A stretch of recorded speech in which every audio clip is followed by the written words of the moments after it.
Serve delicious. Cook Serve Delicious is a game wherein you run a restaurant basically single-handedly. You set the menu, wash the dishes, handle social media, and of course, cook the meals. That being said, I became a restaurateur to make money, not cook. So how about we don't? Who knows? Might work out. Is it possible to beat Cook Serve Delicious without cooking?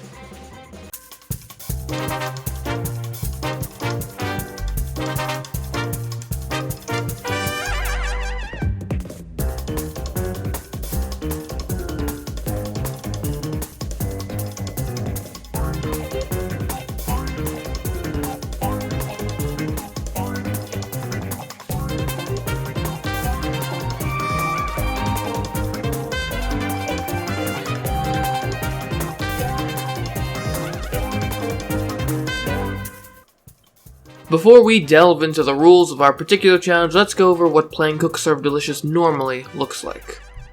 You start the day by selecting which of the dishes you've purchased are going to be on the menu that day. Then as the day goes on, you must serve the orders you picked to guests by completing minigames, and those minigames are where our limitations come in. The definition I'll be using for cooking in this challenge is based on whether or not a dish requires us to apply heat to it in the minigame. For example, we can't deep fry stuff like sopapillas, fried chicken, french fries, or hash browns. We also can't bake dishes like baked potatoes, lasagna, fresh fish, chicken breast, pizza, steak, shish kebab, and breakfast sandwiches. Another thing we can't do is cook anything up on the grill station, such as burgers, nachos, and pancakes. We also can't boil any dishes like soup, pasta, and lobster. Dishes cooked in a skillet or wok are also off the table, which means we can't serve fried rice, banana foster, or stacked enchiladas. And finally, we can't serve coffee either because, well, just look at how obviously heated this minigame is. That is a lot of dishes that our restaurant is unable to serve. But not to worry, not quite everything is off limits. We can still serve the following dishes: corn dogs and pretzels, which we only apply condiments and toppings to; cold beer and soda fountain, which we only need to pour; ice cream, which we just need to scoop into a bowl; wine, which just requires opening a bottle to serve; sushi, which just needs to be nicely arranged on a plate; and salad, which is salad. Our goal is to get our restaurant all the way up to 5 stars without making any of the illegal cooked items. Now that we know what we are trying to do, let's start a new game of Cook Serve Delicious. The game is asking what difficulty I would like to play on, and my answer to that is normal difficulty. The game then throws us into a tutorial to teach us some of the basics, like how to prepare a corn dog. That is of course perfectly fine. What is less fine is the game then teaching us how to cook a burger. Man, sometimes I hate tutorials. If we're already forced to grill a burger at this point, then we've already failed. If only the game could recognize that I do not require its tutorial to successfully serve some scrumptious supper. Perhaps if I pick extreme difficulty, the game will conclude that I am not a new player and don't need a tutorial? Yes, that does in fact seem to be the case. Tutorial skipped! Hello? CMeeCraft from the future here. I've just come by to take pity on this poor soul. Why, you ask? It's simple, really. He's about to put himself through thoroughly unnecessary torture and hardship by playing through Cook Serve Delicious on extreme difficulty, when he could have just paused the game during the tutorial, then from that pause menu, simply press the skip tutorial button. He would then be able to attempt this challenge on normal difficulty. But alas, what's done is done, so now we watch him suffer. With the tutorial subverted, it's time to establish our opening day's menu, which will include wine, beer, salad, and ice cream. Let the restaurant open. Day 1 certainly could have gone a bit better. The customers have no patience whatsoever, the rush hour is absurdly busy, and wine bottles take so long to open that I am considering taking them off the menu permanently. That being said, while extreme difficulty does make things like long combos of perfect meals more difficult to achieve, it does have the benefit of granting us massive amounts of sheer volume, which has its own benefits in and of itself. even if we don't manage to serve as many customers perfectly per capita. For example, by the end of day 1, we have already fulfilled 2 of the requirements to get a 1-star rating. We have served 4 foods in one day, and already had at least 10% positive buzz from customers. For day 2, we switch out wine for sushi and buy a tip jar. The day does not go well in light of even more customers than yesterday. Still, we got $30 in tips. Let's try adding an easier food item to the menu for day 3. How about pretzels? And let's try sodas as well.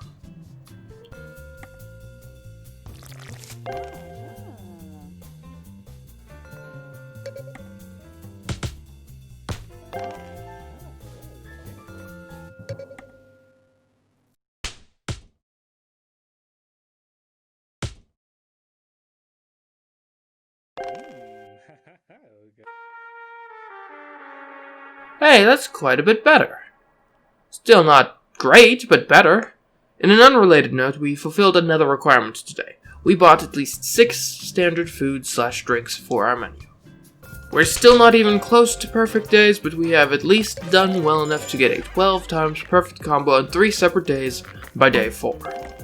Day 5 brings us a safety inspection, which we pass, and table snacks, which enable my customers to finally have patience greater than that of a toddler. By day 7, our salads, ice cream, soda, beer, and dishwasher have all been upgraded. That means higher prices and less time wasted on chores. Day 8 gives us our second to last requirement for our first star, $100 in tips. Now it is literally just a matter of time until we're running 1-star restaurants. On our way to 20 days of service, we pick up just about all of the helpful upgrades that present themselves. These upgrades help us to get to the point where bad orders are now few and far between. And with the arrival of our 20th day of service, we gain our first star. Now to work towards number 2. Which is already going fairly well, as by the end of our first day as a proper 1-star restaurant, we have already fulfilled 2 requirements for a 2-star restaurant, having at least 15% buzz from customers and upgrading 5 of our foods. Our 1-star restaurant continues operating in much the same way it did as a 0-star restaurant, for at least the first few days. Come day 24, we pass our first of 2 safety inspections we need for our 2nd star. Still no perfect days, but with so much foot traffic regardless, we are raking in tons of cash. $12,000 in fact. On day 27, we have gotten robbed, which is really quite disruptive to the operation of the restaurant. Then adding insult to injury, we didn't even catch the crook and therefore lost $400. Maybe it's time to buy some enhanced security? And while we're at it, let's get the newly unlocked daily special menu slot, which should be helpful as we can use it to increase the percentage of easier foods that come up in a day, like pretzels, corn dogs, or beer.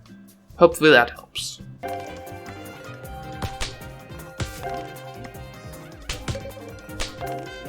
It does in fact help, leading us to still not quite a perfect day, but a for us very good day, with only 1 average order and 1 bad order on day 29. Another reason for our performance increase lies in the upgrades we've acquired thus far, especially the ones that increase customer patience, such as air conditioning and fun menus. The chore equipment has helped as well. Then on day 30, we fulfill one of our 2-star requirements, passing our 2nd safety inspection. Day 38 is when we try to knock out a few of the remaining requirements for our 2nd star. Step 1, buy a deep fryer and grill. We don't plan to actually use such devices, but owning them is a requirement to become a 2-star restaurant, so purchase them we will. Next up, we need to fulfill 2 catering jobs. What that entails is serving specific predetermined dishes for 2 in-game hours with no more than 3 bad orders. The first catering job we do is Drinks Aplenty, which entails us serving beer and soda. That's among our bread and butter, so this catering job is completed without issue. Unfortunately, the 4 other catering jobs we can attempt are all expecting at least 1 dish that would require cooking, and therefore we can't make. Burger/Pizza Party requires burgers and pizza. Fried Foods Fun has french fries and sopapillas. Smorgasbord features pretzels, corn dogs, and lasagna. And our 4th option would be Eats and Treats, which involves serving ice cream and nachos.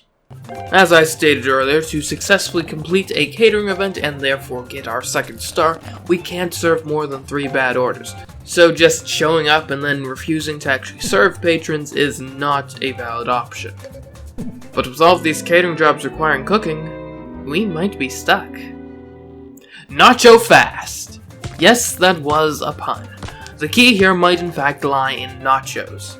Now you may be thinking, CMeeCraft, what are you talking about? Are nachos one of the many foods off limits to us on the account of cooking?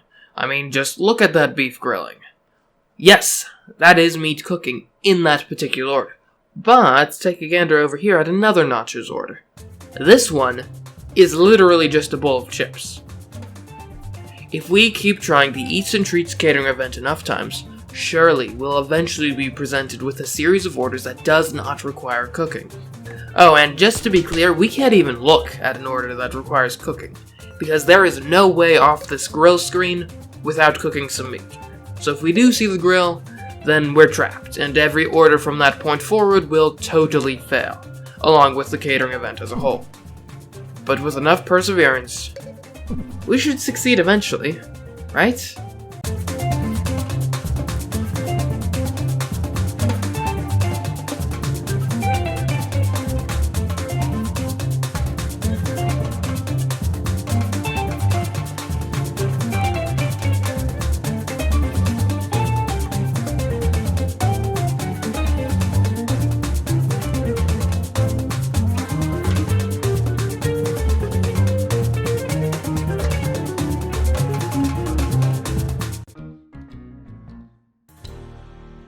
Wow.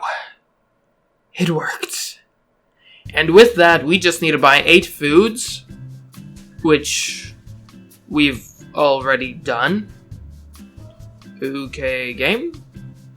Anyway, hopefully the game comes to its senses soon. In the meantime, let's finish our last day of service, which goes fairly smoothly, and is made even better by gaining our second star at the end of it.